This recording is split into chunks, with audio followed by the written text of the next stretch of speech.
Is the U.S. playing 4D chess with China again over NVIDIA's H20 chip?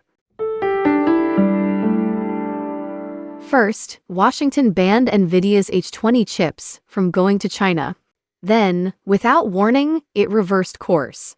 Almost at the same time, a U.S. congressman stood up and proposed that all export-restricted chips should have built-in backdoors, functions that could track location and remotely disable entire systems. And then came the kicker. Credible reports said NVIDIA and AMD would be required to give 15% of their China sales revenue for these chips directly to the U.S. government. It left many in China wondering, has America decided it's holding the winning cards again? Do they believe China will still pay top dollar for hardware that's not the most advanced and might carry serious security risks? Adding to the twist, today Chinese tech giant Tencent publicly stated that when it comes to AI training chips, they have multiple options. The subtext?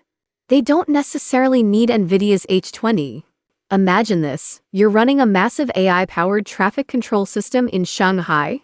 Millions of cars, traffic lights, and surveillance feeds depend on it. One morning, without warning, the servers go dark, not from a power cut, but because the chip supplier thousands of miles away decided you'd broken a rule. That's the fear baked into this debate. So what's going on here? Is this America's next big move in a long game of 4D chess? It began when U.S. Congressman Bill Foster and several colleagues floated a blunt idea: require American chipmakers to include tracking and remote shutdown features in any chips sold under export restrictions. Chip engineers in the U.S. confirmed it was technically possible. In fact, NVIDIA's AI chips already have dormant capabilities that could be adapted for such purposes. What alarmed Beijing was not just the possibility, but that a sitting lawmaker would say it openly. Within days, China's Cyberspace Administration summoned NVIDIA to discuss the safety of its H20 chips. The message was clear: prove your hardware is secure. NVIDIA issued multiple statements denying any backdoors. But in China, skepticism runs deep. Other U.S. tech companies had once denied such accusations, only to be exposed later. What made it stranger was the timing. As Beijing pressed NVIDIA for answers, the U.S. quietly relaxed export restrictions on the H20. American industry insiders speculated this was part of a broader trade play. The U.S. would allow sales, but on terms favorable to Washington, in this case, a revenue cut. In China, analysts wondered if the policy shift meant Washington had another layer of control built in, making it comfortable enough to greenlight exports. Not just paranoia, the backdoor track record.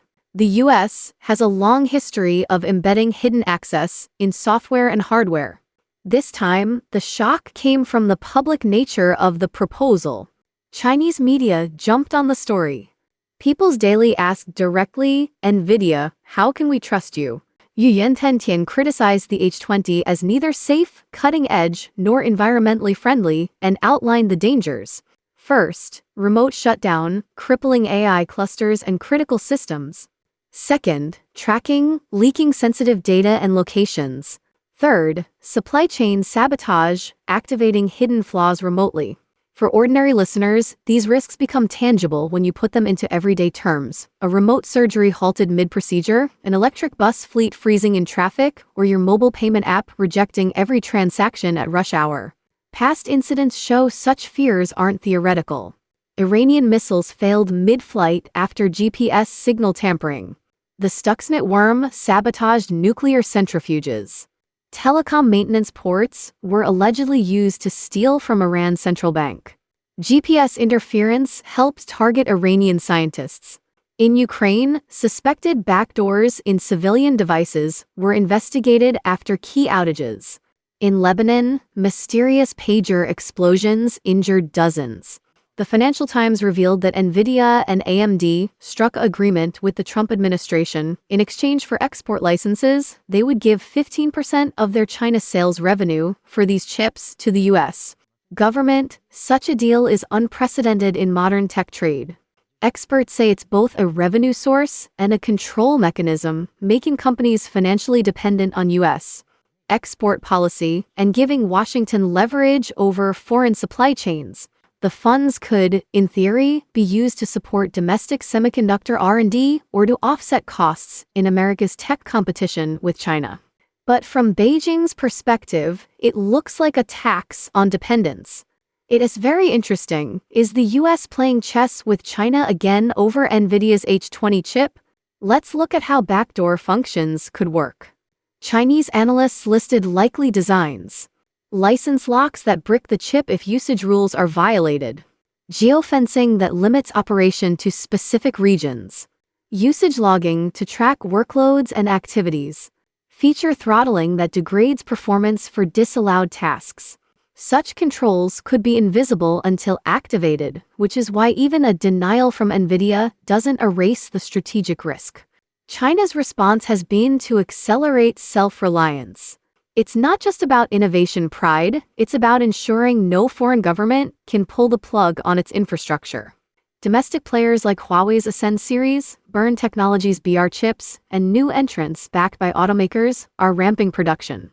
Several Chinese car companies have already set 2025 to 2026 targets to fully replace foreign AI chips in their fleets. Tencent's statement this week underscores the shift. Big buyers now want multiple supply options, not a single dependency. NVIDIA maintains, our chips have no backdoors and cannot be remotely accessed or controlled. But in today's geopolitical climate, trust isn't built on statements, it's built on proof. What do you think? Please leave your comment and subscribe to my channel.